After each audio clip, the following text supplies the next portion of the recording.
솔제니친이 1980년도에 공산주의가 지배하는 지역의 종교라는 책에서 다음과 같이 고백하고 있습니다. 사람들이 하나님을 50년 전 내가 어린아이였을 때 나는 많은 사람이 러시아에 불어닥친 대재앙에 대해 다음과 같이 설명하는 것을 들은 적이 있습니다.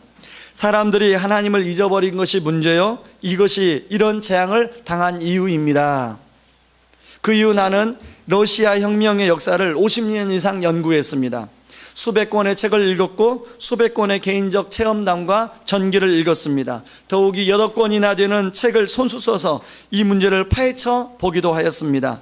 6천만 명이나 삼켜버린 무시무시한 혁명의 주요 원인이 무엇인가를 정확히 이야기해 보려고 묻는다면 나는 이전에 내가 어렸을 때 들었던 그런 말보다 더 정확한 표현을 할 수 없을 것입니다. 사람들이 하나님을 잊어버린 것이 문제입니다. 이것이 우리가 그런 재앙을 당했던 이유라는 것입니다. 여러분, 솔제니친의 이러한 분석은 솔제니친의 러시아의 역사만의 그 분석이 아닙니다. 지금 우리 가정에서, 아니 우리들의 삶에서 일어나고 있는 그 분석입니다. 그리고 우리가 오늘 살펴볼 사사기, 3000년 전의 사사기 내용의 그런 분석이에요. 여러분, 우리가 오늘 사사기 처음 서론에서 이야기 말씀드린 것처럼 사사기 전체에는 하나의 사이클이 계속 돌아가는데 그게 굉장히 축복의 사이클이 아니라 파멸의 사이클이 돌아가더라는 것입니다.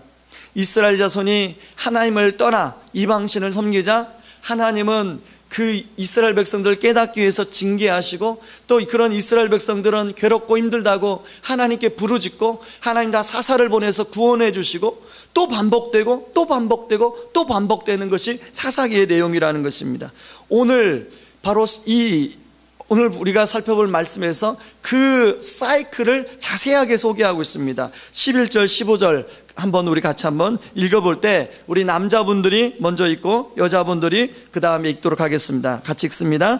이스라엘 자손이 여호와의 목전에 악을 행하여 바알들을 섬기며 애굽 땅에서 그들을 인도하여 내신 그들의 조상들의 하나님 여호와를 버리고 다른 신들 곧 그들의 주위에 있는 백성의 신들을 따라 그들에게 절하여 여호와를 진노하시게 하였으되 곧 그들이 여호와를 버리고 바알과 아스타롯을 섬겼으므로 여호와께서 이스라엘에게 진노하사 노력하는 자의 손에 넘겨주사 그들이 노략을 당하게 하시며 또 주위에 있는 모든 대적의 손에 팔아 넘기심에 그들이 다시는 대적을 당하지 못하였으며 그들이 어디로 가든지 여호와의 손이 그들에게 재앙을 내리시니 곧 여호와께서 말씀하신 것과 같고 여호와께서 그들에게 맹세하신 것과 같아서 그들의 괴로움이 심하였더라. 그런 가운데 이스라엘 백성들은 하나님께 너무나 자신의 고통과 괴로움이 힘드니까 하나님께 간절히 부르짖습니다. 하나님, 우리를 이 고통으로부터 구해 주십시오. 하나님, 이 괴로움으로부터 우리를 건져 주십시오. 그래서 하나님은 다시금 이스라엘 백성들에게 사사를 보냅니다. 그리고 그런 상황에서 구원해 주세요. 근데 문제는 사사가 통치하고 사사가 살아있을 때는 이스라엘 백성들이 그런 하나님의 그런 샬롬을 누리게 되는데 그 사사가 죽고 사사가 자기 곁을 떠나자마자 더 타락하여 더 어둠의 길로 갔다고 성경은 기록하고 있습니다. 그게 18절 19절 말씀인데 다시 한번 우리 남자분들 여자분들 읽겠습니다. 여호와께서 그들을 위하여 사사들을 세우실 때에는 그 사사와 함께 하셨고 그 사사가 사는 날 동안에는 여호와께서 그들을 대적의 손에서 구원하셨으니 이는 그들이 대적에게 압박과 괴롭게함을 받아 슬피 부르짖음으로 여호와께서 뜻을 돌이키셨거늘 19절 그 사사가 죽은 후에는 그들이 돌이켜 그들의 조상들보다 더욱 타락하여 다른 신들을 따라 섬기며 그들에게 절하고 그들의 행위와 패역한 길을 그치지 아니하였으므로 사사기 전체 흐름 속에서 이러한 패턴이 계속 반복되면서 문제는 갈수록 정도가 더욱더 악화되고 심해진다는 것입니다. 그런데요, 사사기에 나오는 이스라엘 백성들이 이런 패턴, 이런 사이클을 경험할 수밖에 없었던 이유가 특별한 이유가 아니었어요. 생존을 위해서 그랬다는 것입니다. 여러분, 가나안 땅에 이 사람들은 유목민으로 가나안 땅에 들어왔습니다. 이제 가나안 땅에 만나가 끊겼어요. 이제 가나안 땅에서 먹고 살아야 되는데 가나안 땅에 나오는 농사의 열매를 먹고 살아야 됐습니다. 그런데 농사를 한 번도 지어본 경험이 없기 때문에 농사를 지으려면 이미 농사를 지어본 사람들한테 도움을 받아야 돼요. 여러분, 우리가 그 주말 농장 같은 걸 한 평 이렇게 빌려서 거기에 고추를 심고 상추를 심어도 그 농사를 제대로 하려면 물어봐야 합니다. 언제 물을 주고 언제 씨앗을 심고 언제 비료를 줘야 할지 알아야 그리고 농사를 잘 지을 수 있습니다. 그런 것처럼 이스라엘 백성들이 그 농사를 짓기 위해서 가나안 사람들하고 교제하지 않을 수가 없었습니다. 그래서 가나안 사람들에게 농사법을 배우는데 문제는 가나안 사람들의 농사법이 종교와 굉장히 밀접하게 연관되어 있더라는 것입니다. 그래 가나안 사람들은 비를 누가 내려주신다고 믿었냐면 바알, 하늘의 신 바알이 내려준다고 믿었습니다. 그리고 풍작을 누가 주신다고 믿었냐면 땅의 신 아스타롯이 주신다고 믿었습니다. 그래서 신전을 심어놓고 바알 신은 남자, 아스타롯 신은 여자, 한번 그림을 보여주시기 바랍니다. 여러분, 이게 바알 신이고 이게 아스타롯 신입니다. 그래서 바알 신은 남자 신이고 이 아스타롯 신은 여자 신이에요. 그런데 이 바알 신, 비가 안 오면 어떻게 했냐면, 우리 옛날 선조들은 비가 안 오면 기우제를 지내지 않았습니까? 그런데 이 가나안 사람들은 비가 안 오면 그 신전에서 이 바알과 아스타롯을 성적으로 자극시켜야 거기서 나오는 어떤 분비물이 비라고 믿는 신념을 가지고 있었어요. 그렇기 때문에 남자들은 여사제와 그런 불순한 행위를 갖고 여자들은 남자 미동과 불순한 행위를 갖는 게 제사였습니다. 여러분, 이스라엘 백성들이, 순수한 거룩한 이스라엘 백성들이 그 가나안 땅에 들어가서 농사법만 배우려고 그랬는데 그 농사법에는 이런 이방신을 섬기지 않으면 농사가 이루어지지 않는 거예요. 여러분, 사탄은요 믿는 신념에 따라 역사합니다.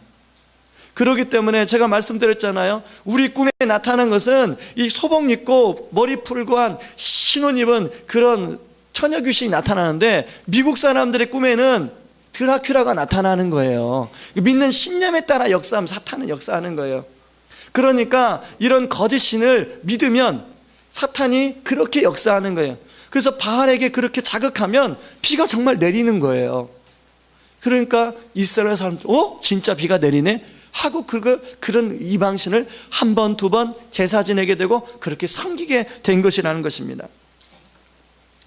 여러분, 우리가 볼 때는 이런 돌멩이의 신들이 뭘 큰 비를 내리고 풍작을 주관하는 신인가 이렇게 우리가 우습게 생각하지만, 여러분, 이 가나안 사람들은 오랫동안 믿어온 신념이기 때문에 그걸 그 당시 사람들에게 무시할 수 없는 거예요. 여러분, 하나님이 그래서 이런 가나안 사람들의 그런 이방 생활 방식, 가나안 사람들이 얼마나 타락했겠습니까? 그런 가나안 사람들의 영향을 받을까 봐 가나안 사람들을 쫓아내라고 하신 거예요. 이것은 엄연히 거룩한 백성으로 하나님의 거룩한 제사장으로 살아가야 될 이스라엘 백성들의 삶하고는 너무나 거리가 멀어도 한참 먼 그런 모습이었습니다. 여러분, 사실 우리도 세상 속에서 살아가다 보면 어쩔 수 없이 세상과 타협하는 그런 핑계와 이유를 댈 때가 얼마나 많이 있습니까? 제가 예전에 제자 훈련을 한 집사님 중에 하나는, 지금 그분은 장로님이 되셨습니다. 그런데 그 집사님이 목사님, 제가 지난주에 어떤 일이 있었는지 아시겠습니까? 이분은 건축회사의 대표를 맡고 있는데 자기 거래처의 바이어를 접대하는데 그 바이어가 계속 이상한 것을 요구한다는 거예요. 1차, 2차, 3차를 가서 오늘, 내일 모레라고 하는 그런 룸살롱, 그 비슷한 룸살롱에 가면 혼자 절대로 들어가는 것을 원하지 않는데요. 이 접대하는 사람이 함께 들어가는 것을 확인해야 자기가 안심이 놓인다는 거예요. 목사님, 그래서 어쩔 수 없이 제가 거기 들어갔다가 그 사람 들어가는 거 보고 몰래 빠져나왔습니다. 그런 일이 수시로 있습니다. 저는 접대만 없으면 사업을 할 수 있겠습니다. 여러분, 그 집사님만 저한테 그런 고백한 게 아니라 아마 여기 계시는 남자 집사님들이 그런 고민을 하고 계실 거예요. 여러분, 지금도 그 불법으로 행하는데 룸살롱과 호텔이 연결되어 가지고 그 얼마나 많은 사람들이 아마 어젯밤에도 그런 나쁜 행동들을 많이 했을 거예요. 부인들은 몰라요. 양복 쫙 입고 나오니까. 어떻게 그런 눈살롱 유지가 되겠습니까? 여러분, 우리가 그러면서도 합리화하는 이유가 뭐예요? 먹고 살기 어쩔 수 없다는 거죠.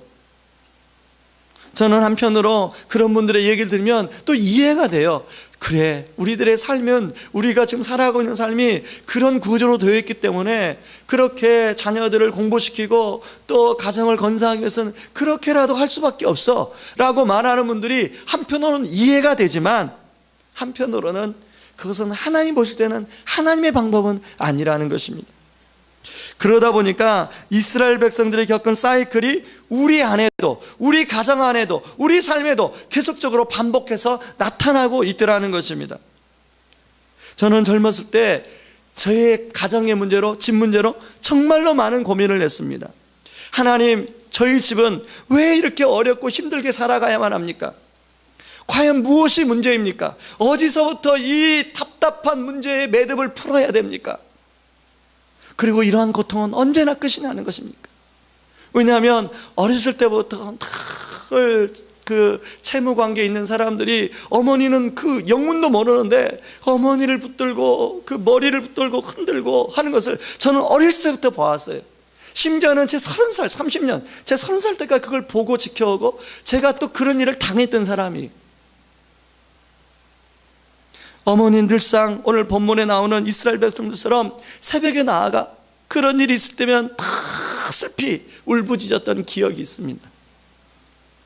아까 찬양하는데 눈물이 머금지 않는데, 왜 눈물이 머금지 않냐면 그 찬양하는데 그 시련을 통과한 어머니에게 감사한 마음이 생겨서 눈물이 머금지 않는 거예요. 그래서 저는요, 우리 가정 안에 있는 이 파멸의 사이클이, 어떻게 하면 이 파멸의 사이클에서 벗어날 수 있을까? 또 아까 한참 찬양하는데 눈물이 막 터지는데, 그런 성도님들, 여전히 파멸의 사이클 가운데 괴롭고 힘들어하는 성도님들, 이런저런 문제로 괴롭고 힘들어하는 성도님들이 생각나니까, 한 번 한 번 생각나니까 너무나 마음이 울컥울컥해지는 거예요. 여러분, 이런 파멸의 사이클이 여러분 안에는 없습니까? 여러분은, 여러분의 가정 안에는 이런 일이 반복되고 있지 않습니까? 여러분의 개인의 삶 안에는 이런 일이 반복되고 있지 않습니까? 그렇다면 이런 파멸의 사이클에서 벗어나야 돼요. 그러기 위해서 첫 번째는 영적 구심점을 붙드십시오. 그냥 붙드는 게 아니라 꽉 붙드셔야 됩니다. 다시 한번 저를 따라 하시기 바랍니다. 영적 구심점을 꽉 붙드십시오. 오늘 본문에 보면 하나님의 두 가지 상반된 모습이 나옵니다. 한 모습은 이스라엘 백성들이 이방신을 섬기고 타락하자 진노하시고 징계하시는 그런 하나님의 모습이 나옵니다. 또 한편으로 하나님의 모습은 이스라엘 백성들이 너무 힘들어하고 괴로워하자 한없이 긍휼히 여겨주시고 구원해 주시는 그런 하나님의 모습이 나오고 있더라는 것입니다. 그런데요, 이스라엘 백성들은 사는 것이 바빠 현실에 급급해서 자신들이 붙들어야 될, 하나님은 그런 어렵고 힘든 상황 속에서 사사를 보내주셔서 구원하시는데, 그 사사는 영적 구심점을 잡아주는 역할을 하는 분들이었어요. 그런데 이스라엘 백성들이 자기 사는 것이 너무 힘들고 사는 것이 현실이 급급하니까 그런 영적 구심점을 놓쳐버리고 있더라는 것입니다. 그러자 기대했던 샬롬이 아니라 엔샬롬이 또 찾아오는 거예요. 저희 아버지처럼 영적 구심점을 놓쳐버리게 되자 본인만 고통당하는 게 아니라 온 가족 구성원들이 그런 고통을 함께 당하더라는 것입니다. 여러분, 우리 부모가 영적 구심점을 놓쳐버리게 되면 그 고통이 나만 겪는 고통이 아니라 우리 자녀들이 그대로 겪는 고통인 줄 믿습니다. 그런 고통 가운데 부르짖는 이스라엘 백성들을 긍휼히 여겨주셔서 하나님께서는 영적 구심점을 다시 잡아줄 수 있도록 사사를 보내주고 있습니다. 사사는 하나님의 대리인, 하나님의 사자로서 영적 구심점을 잡아주는 역할을 하도록 요청받았어요.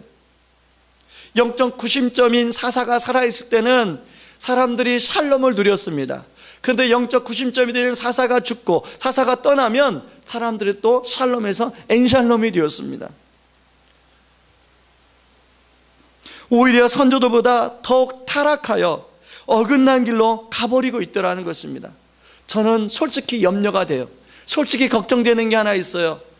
저는 그런 절박한 상황 속에서 영적 구심점을 붙들고 하나님이 목회자로 부르심을 받아 아무튼 어떻든 간에 말씀을 묵상하고, 그래서 저 하나는 나름대로 이제 기준을 잡고 살아갈 수 있는데, 우리 집에 있는 새 녀석들, 그 녀석들은 저 같은 절박함이 없어요. 부모가 옷 입혀주지, 부모가 공부시켜주지, 부모가 학원 보내주지, 절박함이 없어요. 그렇기 때문에 과연 얘들이 우리가 말씀을 읽어라, 예배에 빠지지 마라, 예배에 늦지 마라, 수없이 잔소리처럼 이야기하는데 정말로 저처럼 영적 구심점을 잡고 살아갈까? 이 아이들이 영적 구심점을 놓치면 그 삶의 사이클은 똑같이 반복될 텐데 하는 솔직히 걱정이 있습니다. 그래서 저는요, 요즘 무슨 기도하냐면, 하나님, 우리 새아이에게 저와 같은 영적 절박함을 주시옵소서. 저와 같은 상황은 다르고 형편 다르고 하지만, 조건은 다르겠지만 그런 절박함을 주셔서 스스로 공부도 스스로 하고 하나님, 영적인 하나님을 만나는 것도 스스로 만나는 그런 은혜를 주시옵소서. 그게 은혜인 줄 믿습니다. 그러므로요, 파멸의 사이클에서 벗어나려면 영적 구심점을 놓치면 안 됩니다.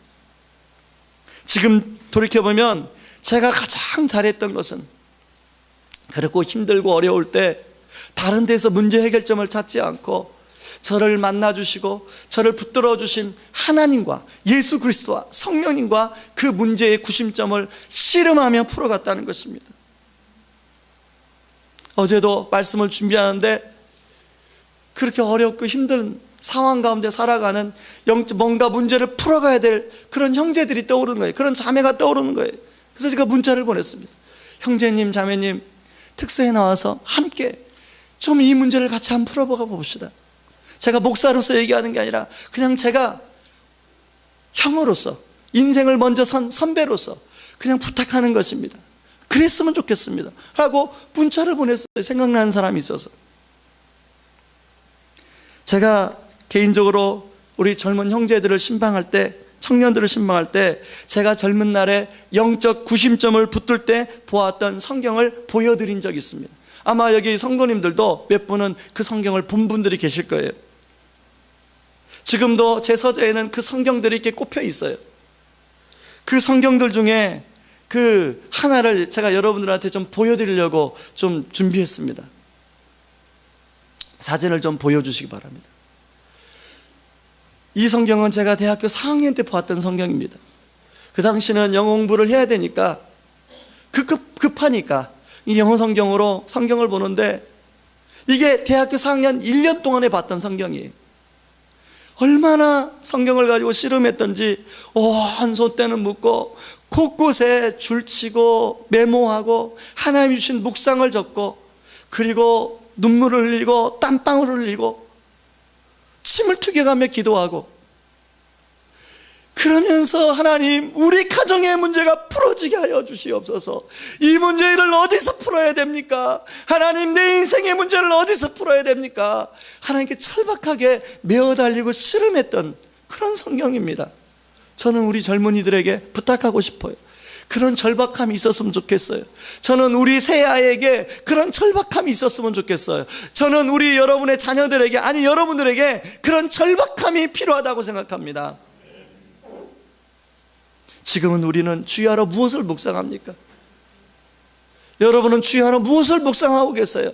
주식 통장을 묵상하고 계세요? 여러분, 스포츠 신문에 나오는 기사, 연예계 신문에 나오는 기사를 묵상하고 있어요?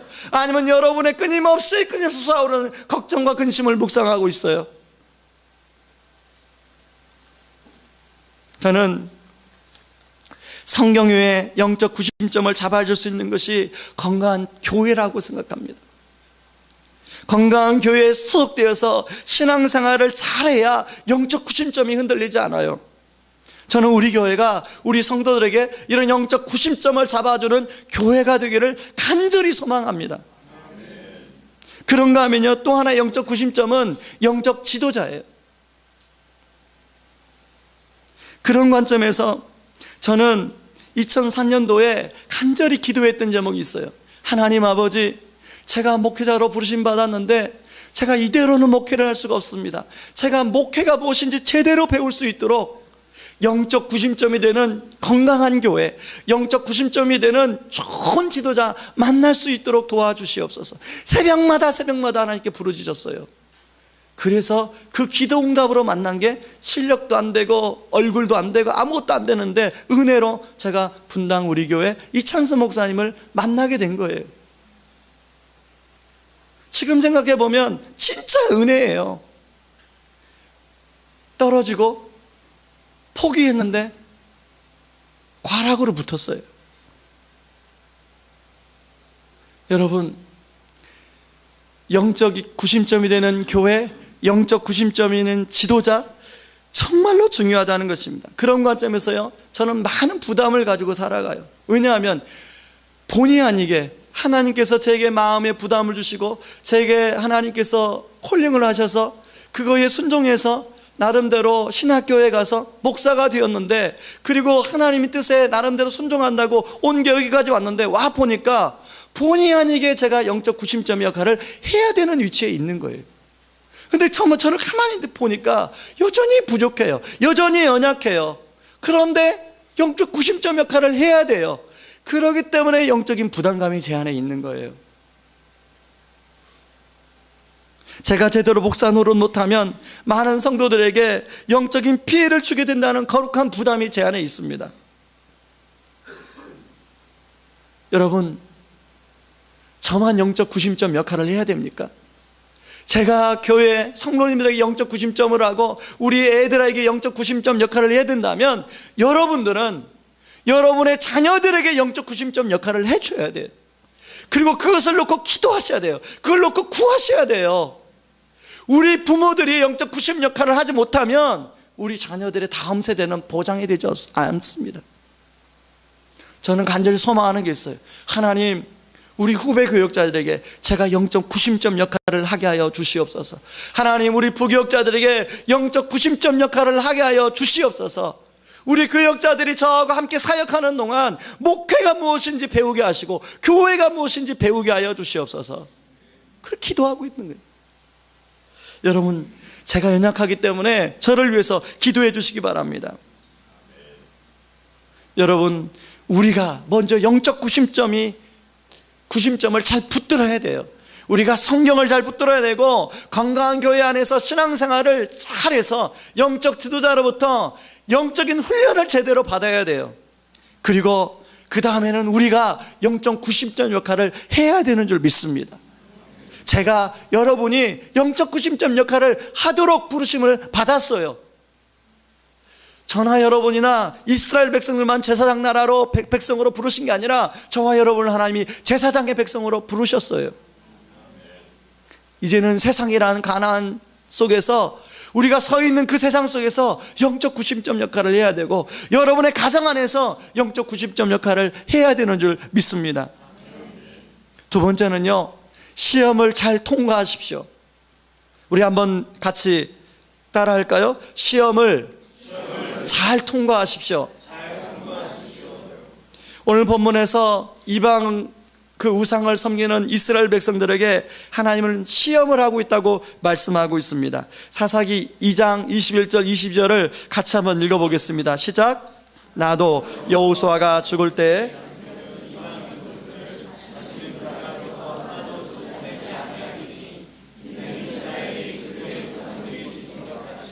나 여호와의 도를 지켜 행하나 아니하나 그들을 시험하려 함이라 하시니라. 그리고 3장 1절입니다. 가나안 전쟁을 전혀 알지 못하는 모든 이스라엘 후손들을 시험하려고 여호와께서 이방 민족들을 남겨두셨으니 3장 4절 같이 읽습니다. 남겨두신 이방 민족들로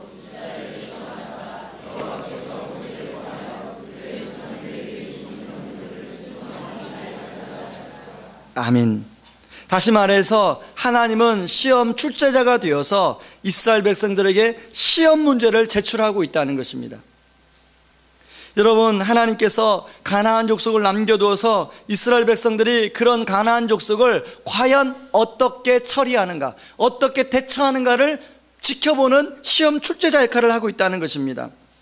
그런데요, 오늘 본문에 보니까 이스라엘 백성들이 문제의 출제자이신 하나님의 기대에 미치지 못하고 과락을 하고 있습니다.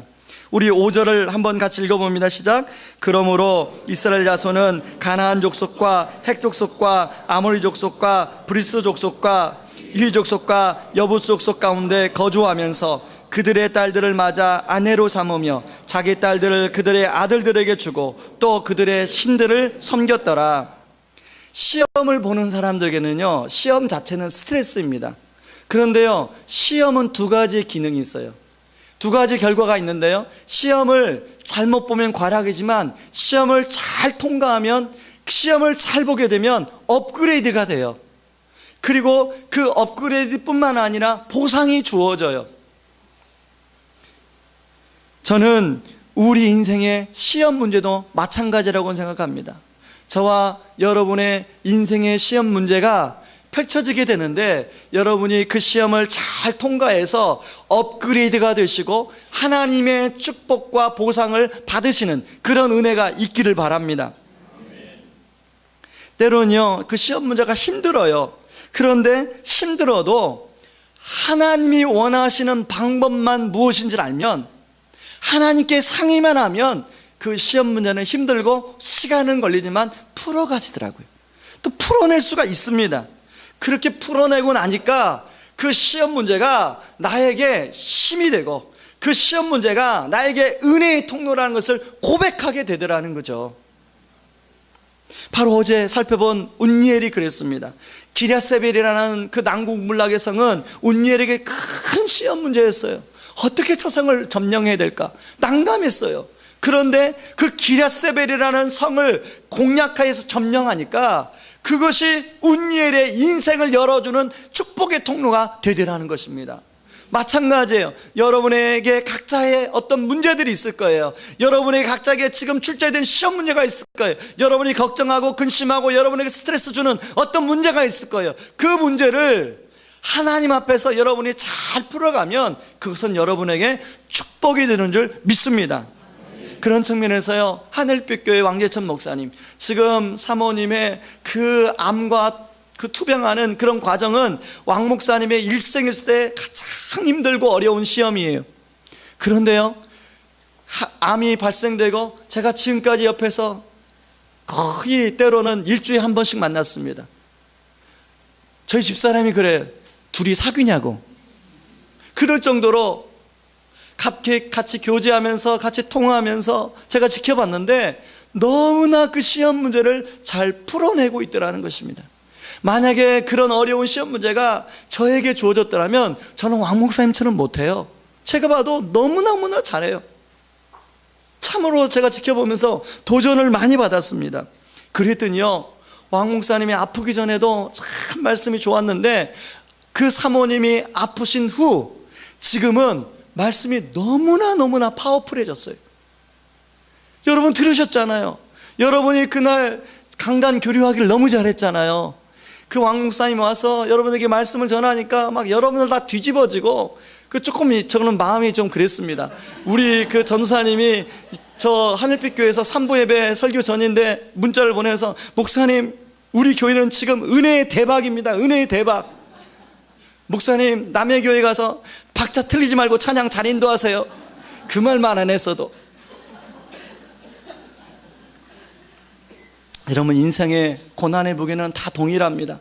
어떤 사람은 지금 이런 문제로 힘들고, 어떤 사람은 전에 이런 문제로 힘들었고, 어떤 사람은 몇 년 후에 그런 문제로 또 힘들 수도 있어요. 인생의 고난의 무게는 인생의 종착역 앞에 가면 다 동일해요.